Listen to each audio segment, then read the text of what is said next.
Good afternoon, ladies and gentlemen. Welcome to the White House. I know that you have already been well briefed on the President's budget by an all-star cast of presenters over in the old EOB. I just wanted to be available to you to answer questions on presumably other subjects, although I can answer questions on the budget as well, but probably not as well as they did.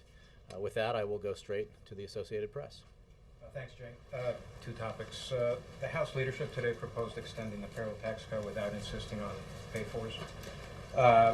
Is the President willing to decouple the payroll tax cut from unemployment insurance in order to get that portion of his budget priority passed? Well, let me say two things about that. First of all, the President believes very strongly, as he has made clear on a number of occasions, that we need to extend the payroll tax cut to 160 million Americans, as well as unemployment insurance and the doc fix, the SGR, because they're the right things to do for the economy. And that, and going specifically to payroll tax and unemployment insurance, those things really have a direct positive impact on economic growth and job creation. And so they are essential. We need to do all three of them, and that includes unemployment insurance. The approach the President has taken throughout this process is, despite the fact that, I think it's worth stepping back a little bit. Remember, during the payroll tax cut debate at the end of last year, Republicans who had, as a matter of their own bylaws, if you will, in the House, said that no tax cut ever needs to be paid for, had insisted that this one be paid for. The President was happy to work with them to find reasonable ways to offset the payroll tax cut extension, reasonable ways to pay for the payroll tax cut extension, and that remains his position.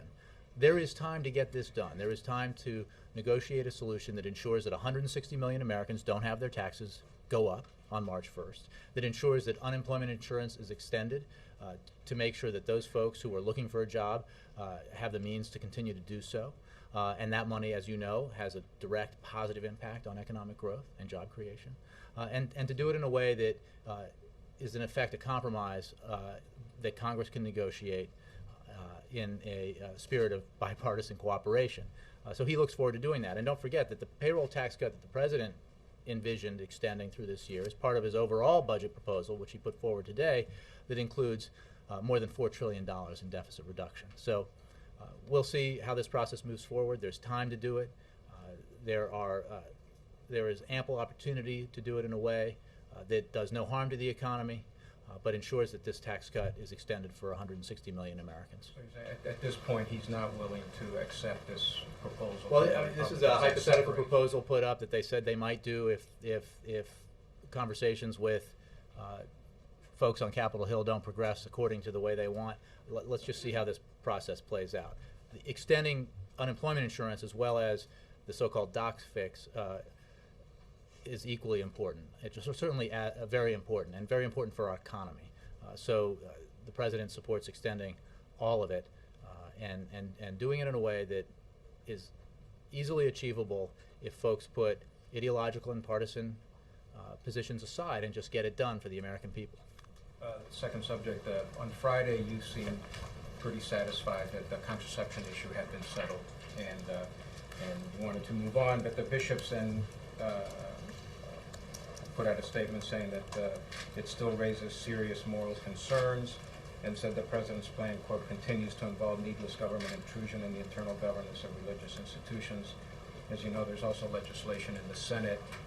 One would allow any employer to raise a conscious objection to the contraceptive issue. Another one is broader, even raise conscious objections to any aspect of the bill at all. Is this issue settled? Are you going to be able to move forward, or the bishops have control of the pulpit, so to speak, and they have been talking against it? Well, there are a couple of parts of that question. Let me get to the first part with regard to the bishops. We feel very confident that the policy the President announced on Friday ensures both that women will get access to important preventive services like contraception, and they will be able to do so while preserving the religious liberty of the institutions they work for. Nonprofit religious organizations won't have to pay for it, and they will not have to refer their employees for contraceptive services. Churches and houses of worship, as you know already, were exempt and are exempt in this policy. And the organizations that will be most affected by this, Catholic charities and the Catholic Health Association, have expressed their support for this policy, and we obviously appreciate that. Now, we never set out with the assumption that everyone would be satisfied with this balanced approach, with this what we believe approach that ensures that all women, no matter where they work, get the preventive services they deserve and need, and that religious liberties are accommodated. And I would simply note with regard to the bishops that they never supported healthcare reform to begin with, so of which this is an important element. So then I would like to address the legislation you mentioned, and whether it's Senator Rubio or Blunt, the issue here is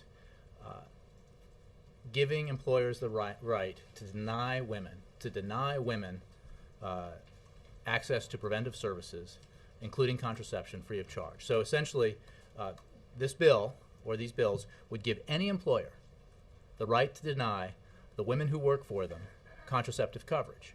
That's dangerous, and it is wrong, and we oppose that. It's not, I mean, as you know, it's not just Rubio. I mean, Senator Manchin is on that bill with him, so there's at least the cover of bipartisan. We think it is absolutely vital that women, no matter where they work, have access to the same health care coverage. The preventive services here are important for women's health, and it is important that women, no matter where they work, have access to them.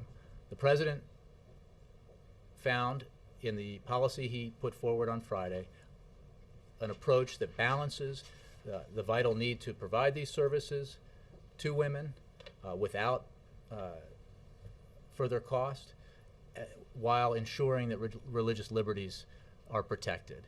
And again, there's been a broad spectrum of folks who have come out in support of the President's approach. The bill put forward here, the one by Senator Rubio, the one by Senator Blunt, I guess it's an amendment, we believe are both dangerous and wrong by giving any employer the right to deny the women who work for them contraceptive coverage, and that's simply not the right approach. Yes, sir.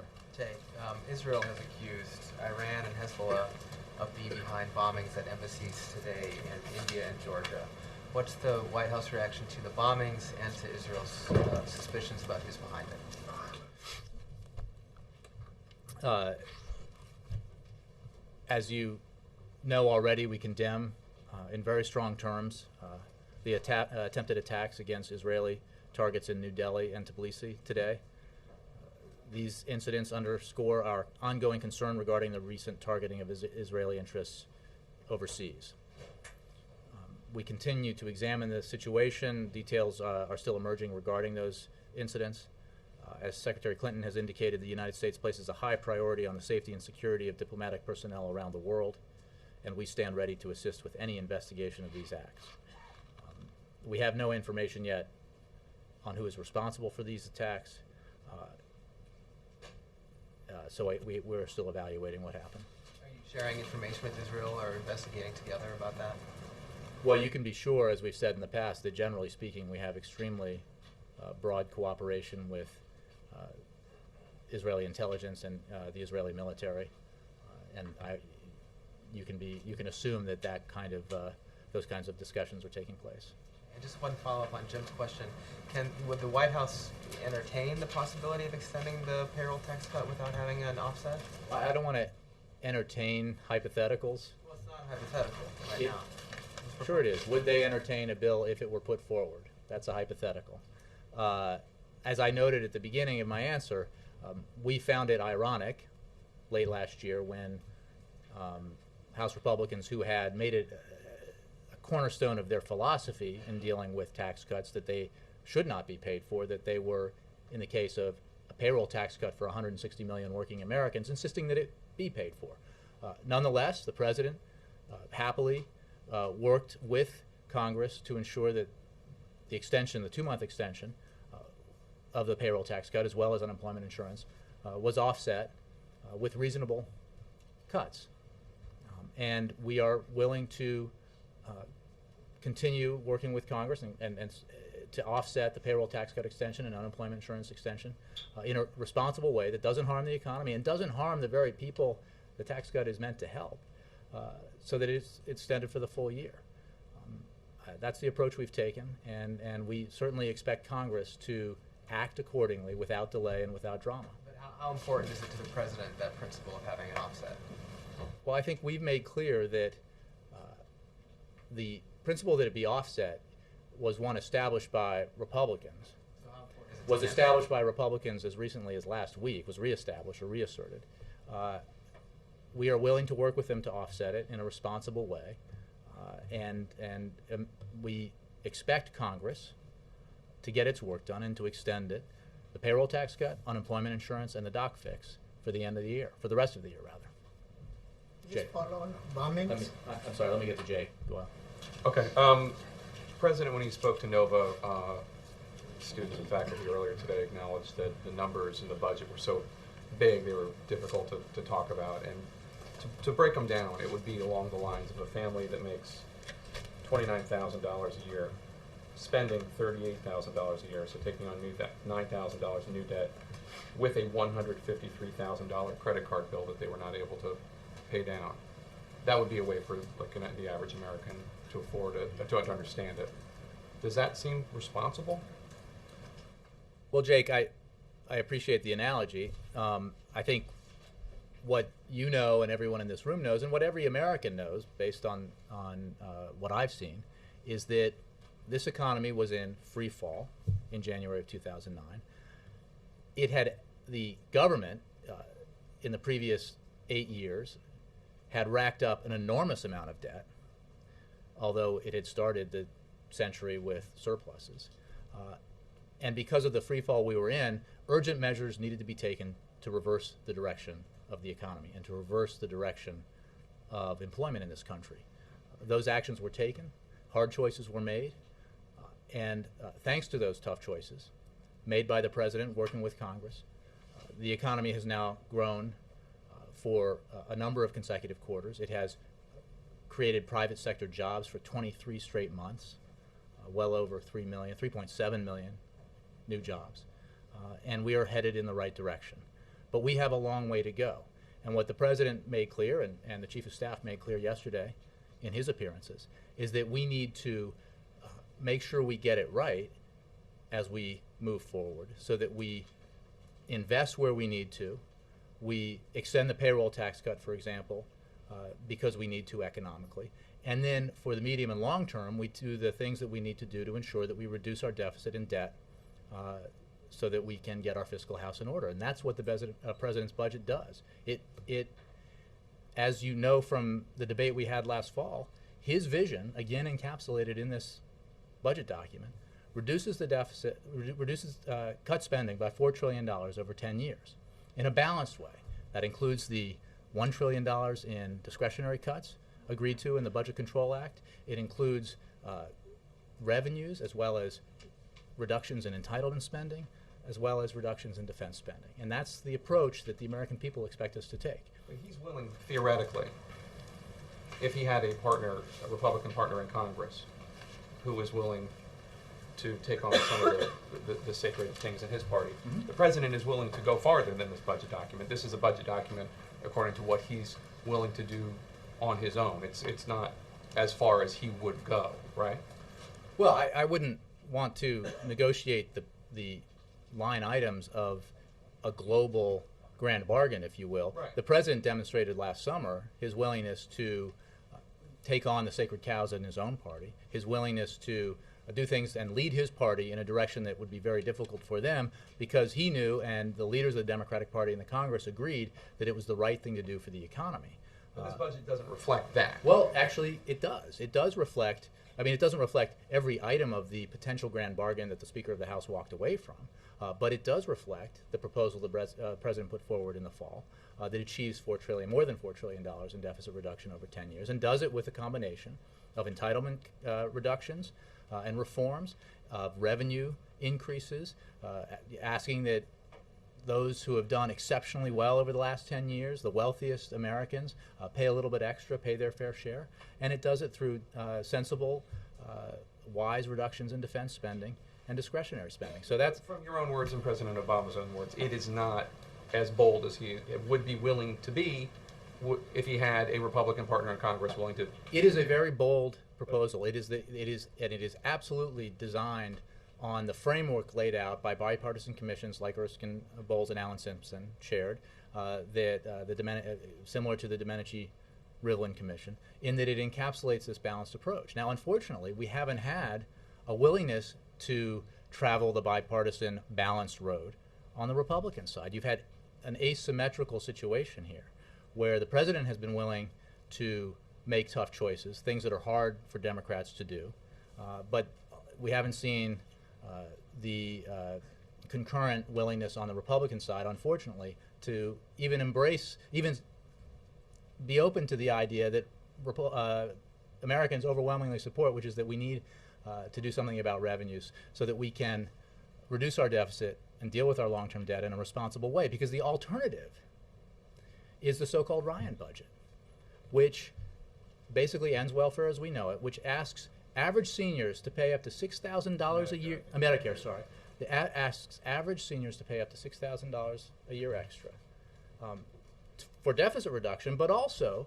so that millionaires get $100,000 extra in tax breaks. Now, I think that is a tough message to explain to an average American out there who's struggling to make ends meet, who sees hope in the economy, but still knows that we still have a long way to go. And the answer on one side of the aisle is to seriously affect the livelihoods of senior citizens so that we can give more tax breaks to the folks who have gotten the most tax breaks in the previous 10 years. And I just, that's not a debate that we believe the other side is likely to win. The sensible approach is the bipartisan approach, is the balanced approach that says we have to do this in a way that deals with all the drivers of our long-term deficit, including revenues, including defense, including discretionary spending. So back to my family metaphor, one of the spouses isn't willing to make the tough choices, but the president is? Look, I think the president has demonstrated, he took a lot of heat this summer from his party and advocates on the Democratic side of the political spectrum because of his willingness to make some tough choices. And he remains willing to do that. And he would welcome a willingness by Republicans to approach deficit reduction in a balanced way. There's a lot of talk about Simpson-Bowles, a commission that only exists because the president created it, and the outlines of which drove the president's own broad deficit and debt reduction plan. What people forget about Simpson-Bowles is that it asks for twice as many revenues as the president's own proposal. People forget that it asks for substantially more deficit cuts than the president believes are responsible. And what we forget about Simpson-Bowles is not a single House Republican endorsed it or supported it, even on the commission. And I think that reflects part of the problem we have in Washington right now. Nora. Can I ask you on Syria? The UN Human Rights Chief today essentially said that the failure of the collective action of the Security Council has, quote, emboldened the Syrian government to launch an all-out assault. She called it crimes against humanity, a widespread and systematic attack on civilians. Does the White House agree with that? The White House agrees that the Assad regime continues to perpetrate disgusting acts of violence against its own people, who seek only a democratic transition and a better life. And we call on the Assad regime to cease and desist this behavior, and we work with our international partners to continue to pressure the regime and isolate it to try to bring about a change in behavior. As you know, we've been working with a group that's standing up, the Friends of Syria, which will have its first meeting in Tunisia, I believe on February 24th. And we will work with all our international partners and allies, and that includes countries in the region, to further pressure Assad to get him to stop this behavior, to step aside and allow the Syrian people the future that they deserve. That includes as well discussions of providing humanitarian aid and other measures that can be taken to isolate Assad even further. There's an Arab League proposal out there to send in peacekeepers. Would the U.S. be willing to add to that effort? Well, we strongly agree with the Arab League's demand Sunday to immediately and fully stop all acts of violence and the murder of Syrian civilians, and its renewed call on the Syrian armed forces to immediately lift the military siege imposed on residential districts and villages. Regarding UN peacekeepers, as a general principle, we support an expanded and enhanced Arab League mission, including with UN or other support. We are discussing with the Arab League, the UN, and our international partners the circumstances in which a peacekeeping force, whether under Arab League, UN, or other auspices, could help to maintain peace in Syria, starting with there being a peace to keep. Unfortunately, as you know, there is not one at this moment. So there could be a scenario where U.S. troops are over there as peacekeepers. Well, we're talking about UN, Arab League, or other auspices. You're speculating about an outcome that would require a peace to be kept to begin with. Can I ask you about, given the Arab Spring and other areas where the United States has been involved, for instance, in Libya, are there any similarities in terms of Syria and the action we took in Libya? Well, that's a helpful question and an important one, because we've made the point with regard, in answer to questions about why not act in Syria the same way that the United States acted with Libya. And I think it is important to point out two things. One, all the way back when Libya was unfolding, we made clear that every country is different in our view, and therefore the approach we take with regards to the developments in every country is different. The situation in Libya was one where you had United Nations support, you had broad Arab League support, you had the Libyan people asking for the kind of intervention that was authorized under the UN Security Resolution that allowed the enforcement of the no-fly zone and the actions by NATO forces to prevent, NATO and outside forces to prevent Gaddafi from a mass assault on his own people. So there are serious differences, significant differences between these two situations. But we are, in a way that is similar, we are working with international allies and partners from Europe, the United Nations, the region, to forge a broad group supporting the Syrian people and to do everything we can to isolate and pressure Assad, to support the Syrian people in a time of dire need, and to help bring about the democratic transition that the Syrian people desperately deserve. Yeah. Jay, back on the budget, how can the president and Jack Lew yesterday, when he was on the Sunday show, say this is not a time for austerity, we can't choke off the recovery, when, if you go back to last summer, the economy arguably was in worse shape, unemployment was certainly higher than it is today, and the president, during the debt ceiling debate, was saying it's a moral imperative to tackle the debt. Isn't this budget now basically just kicking the can down the road? Well, it's a great question because it contains the answer within it. The president's vision for fulfilling the moral obligation to tackle the debt is contained within the budget he presented today. He certainly did not mean last summer that we should contract spending in a way that threw the very fragile recovery at that point into reverse and caused further job loss and inflicted further economic pain on the American people. He has always taken the approach, as we have emerged from the greatest recession since the Great Depression, that we need to take steps to strengthen the economy, create economic growth, have the economy create more jobs in the near term to give it the strength that it needs so that the recovery will become an engine on its own. And that we then, but even now, as we're passing measures that do that, like the payroll tax cut, for example, or unemployment insurance extension, or the other aspects of the American Jobs Act, which unfortunately Republicans have blocked, but would put people back to work and cause even greater economic growth. We do those things. and we do them responsibly and pay for them. But we do those things even as we lock in the kind of medium and long-term savings that would reduce the deficit by $4 trillion over 10 years. I acknowledge that unemployment is down, but when you say lock in those savings, the Peter G. Peterson Foundation, which is nonpartisan, came out and flatly said that when you look at your own budget, quote, even under optimistic assumptions, the president's own numbers show debt rising rapidly after 2022 and reaching levels that would put the economy at risk. So the first part of your answer seems to be working in terms of the economy coming back, but the second part, how are you locking in savings when nonpartisan groups We are are saying locking in you're savings not, over you're 10 not. years, $4 trillion. It doesn't mean that every problem is In solved. the bucket when it's going to be $25 trillion in debt in Well, 20. I'm sorry. Has someone else offered a $25 trillion debt reduction plan? Because I think I'd be interested to see it. But the fact is, the president has put forward a deficit and debt reduction plan that would save more than $4 trillion over 10 years. That is significant savings, and it builds on some of the decisions that have been made working with Congress last summer through the debt ceiling negotiations that led to the passage of the Budget Control Act that locked in $1 trillion in discretionary cuts, that locked in an additional $1.2 trillion in cuts through the so-called sequester, which is designed to force Congress to act in a responsible and balanced way for further deficit and debt reduction. And then in his budget, he has further savings that account for the total $4 trillion or greater than $4 trillion.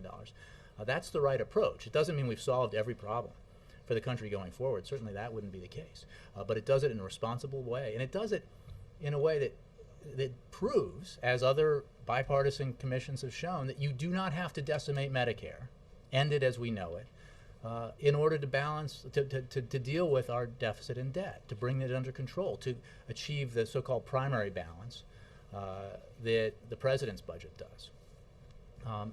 You just need to make responsible choices. You need to ask something of the wealthiest Americans who, at a time when the middle class was getting hammered, was enjoying the greatest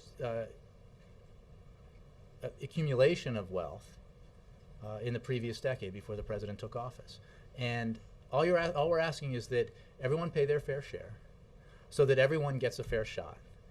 And the president thinks that's entirely responsible. It happens to be a view shared by a broad majority of the American people. Last thing, despite all those good things you say, the Republicans immediately say every year in the Obama administration they basically said dead on arrival with the budget, right? The Ryan budget, they put a plan on the table, you say it hurt senior citizens. Is there a better way to do this so that that $25 trillion debt that's coming a decade or so from now can actually be cut? Is there something to the process? Introduce this, they shoot it down, is there a way to make this process better?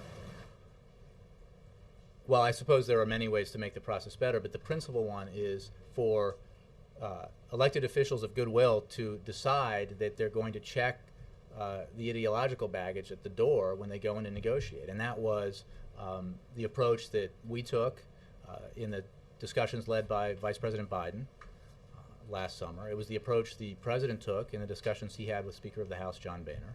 And it's the approach that we would take tomorrow if there were a willingness to acknowledge that there is a way to do this that's fair and balanced, that there is a way to do this that doesn't require the burden of dealing with our deficit and long-term debt to be borne by senior citizens and the most vulnerable in our community. And that if we all are willing to make the tough choices, we can get it done. And that's encapsulated in the president's budget. It was reflected in the negotiations he had last summer. And it will be his approach going through this year. I mean, a lot of people talk about how nothing's going to get done this year because it's an election year. And I think, you and I were around. I think, Ed, you were around in 96. I know some others were. Jake, that's what everyone said in 1996. Can't be done because there's an incumbent president running for re-election with a Congress controlled by a different party. Well, in fact, that was a highly successful legislative year, and the president hopes that those opportunities will present themselves this year. It takes merely a willingness to compromise, a willingness to not adhere to ideological standards that say, no way, no how are we ever going to ask the wealthiest Americans to pay just a little bit more so that we don't have to shift all the burden onto senior citizens. Let me move around. Yes, a little foreign policy, and then Brianna. Thank you. Back on Syria, is there, probably wouldn't talk about this if you knew, because it involves intelligence issues, but is there a reason does the White House think for the U.S. applying intelligence assets or sharing those with the opposition in Syria? Has it been discussed with partners and allies to this point? I think you're right that it's not the kind of thing I'd be able to speak to here. We're obviously working with a broad array of allies and partners who are friends of Syria and who have as their goal in this effort a democratic transition in Syria that follows the cessation of the abhorrent violence that the Assad regime has been perpetrating on its own people. How we get there, obviously, there's a number of aspects to that that mostly involve coordinating with our international partners and further pressuring and isolating Assad. Yes, JC. How concerned is this administration that the counterinsurgencies, those who are fighting against Mr. Assad's regime, in fact could have the earmarks, could have the markings of an embedded al-Qaeda? Well, I think as these kinds of questions were asked during the period of the situation in Libya, we don't know everything about what the so-called opposition is. Remember that the situation in Syria is one where peaceful protests were fired upon, and that that the violence is pretty one-sided here. If you're referring to the comments about AQI and others, I mean, we find it worth noting that overall the Arab Spring and what it represents and the way that it demonstrates the desire for greater freedom and prosperity and for democracy in the region by the people of the region is an absolute repudiation of the ideology of al-Qaeda. And it proves proves pretty decisively that the approach of terrorism and violence perpetrated on innocent civilians has been rejected all around the world, including in the very region where this Arab Spring is taking place. Would there be a question that this may not be so simple, not so cut and dried in terms of? Well, I don't have an analysis for you. I mean, I think that we obviously carefully evaluate movements, groups, individuals in the region in all these areas as this process and this tumultuous process continues. But I don't have anything specific with regard to Syria in your question. Yes, sir. Brianna first. Sorry. Jay, in 2009, President Obama said, "I am pledging to cut the deficit we inherited by half by the end of my first term in office." Was it a mistake for him to make that promise? It was a promise based on what we knew about the economy at the time, as has been well established in this briefing and in many other places. The economy turns out to have been far worse and in far greater distress when the president was running for office and then took office than we knew at the time. Even as recently as, 6 or 8 months ago, we thought that the economy shrank by something like 4 or 5% in the fourth quarter of 2008. We now know it shrank by 9%. The catastrophe was far worse than we knew. And yet, in spite of that fact, the president's budget that he put forward today achieves that goal of cutting in half the deficit in 5 years instead of 4, which demonstrates his commitment to responsibly reducing our deficit and getting our fiscal house in order. And then his budget calls for carried interest to be taxed as ordinary income, something obviously Mitt Romney benefits from very much, that tax provision. Is this also a political swipe at him? Well, not at all, because we have held this position with regards to carried interest for quite some time. We simply believe that, with respect specifically to carried interest, that money earned as a result of work performed should be taxed in the same way whether you're a hedge fund manager or a shift worker as income. And that's the principle behind the approach we've taken to carried interest. It again goes to the broader principle embodied in the Buffett rule, which is that millionaires and billionaires shouldn't be paying a lower effective tax rate on their income than average folks, in this case, Mr. Buffett's secretary.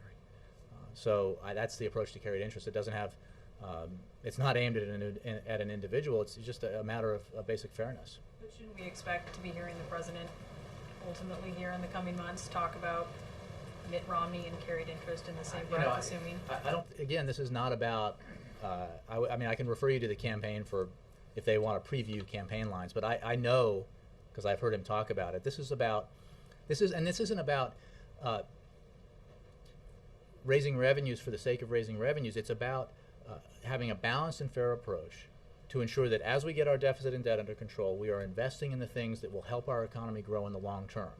And that includes education, as the president pointed out today at Northern Virginia Community College. It includes innovation, making sure that we're investing in clean energy technologies so that we can enhance our energy independence in the 21st century.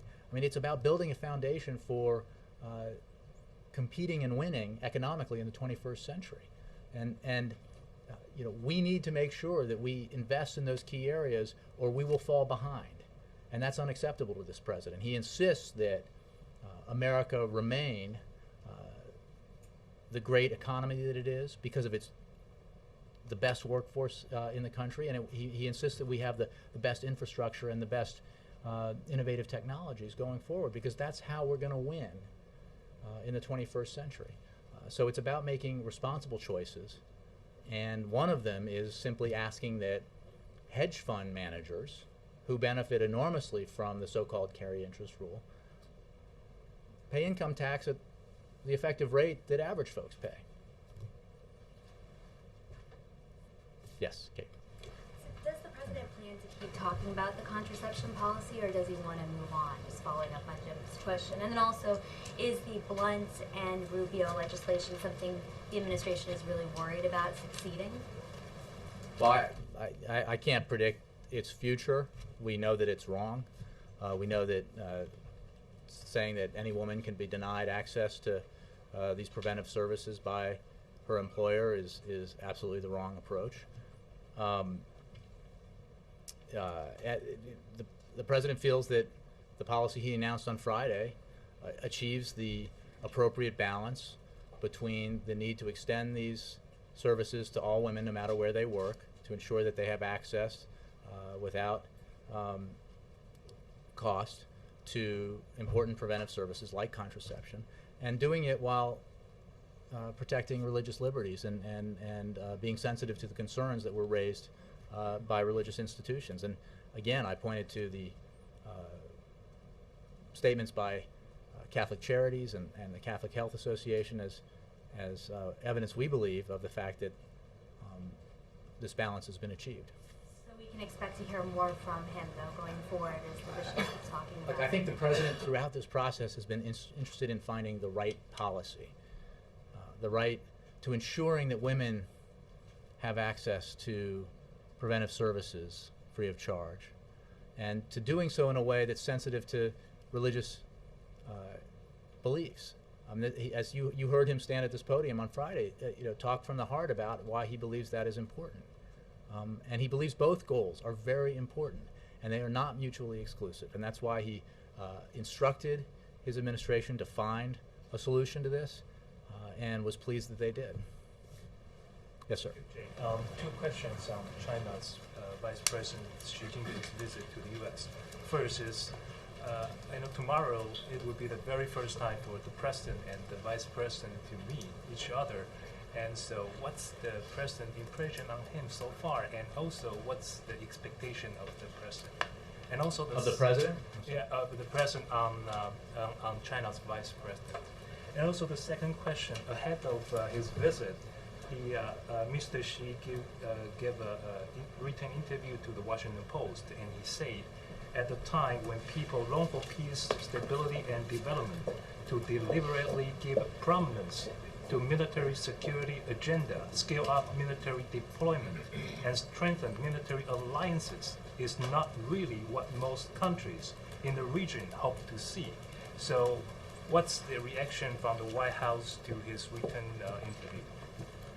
Well, I don't have a specific reaction to that. I would simply say that, as you heard the president describe quite fully during his recent trip to Asia, we, the United States of America, are a Pacific power. We are an economic power as well as a power with important security relationships in the region. And the president feels very strongly that in the previous decade, prior to his taking office, in the previous 8 years, that the region was somewhat neglected by the United States because of its preoccupation and focus on the Middle East, in particular on Iraq. And he has sought to rebalance our focus and our national security approach as well as our economic approach, international economic approach, to reflect the important role that the region is playing economically and the important role that our relations with China and with countries all around the region will play in the 21st century. So it's not an either or as far as he's concerned. It's a both and that's, I think he spelled out pretty clearly during his trip to Asia, and you will hear various administration officials, I think, reflect those views during this important visit this week. I don't have any description for you of the president's views. I know he looks forward to meeting Vice President Xi, and that he's certainly glad that Vice President Biden is hosting this visit, and thinks it's very important because we have so many important matters between our two countries. Thanks, Jay. Last one, let me do more. Yeah, Jay, briefly back to the bombings. Prime Minister Netanyahu just flat out blamed Iran. He said they're behind these two things. Is he jumping the gun? Is he getting ahead of himself? Well, again, I don't have an assessment to give you of what the Israeli government is saying. I simply can tell you that we have not made a judgment yet because details are still emerging regarding what happened in both New Delhi and Tbilisi. And we have no information yet to share with you about who was behind those attacks. But we're obviously working and discussing with the Israelis and others to ascertain exactly that. Yes. Do you know whether the president has ever met Whitney Houston, and is he a fan of her music? Thank you for not laughing at me. No, that's exactly what I was going to ask. Sorry, go ahead.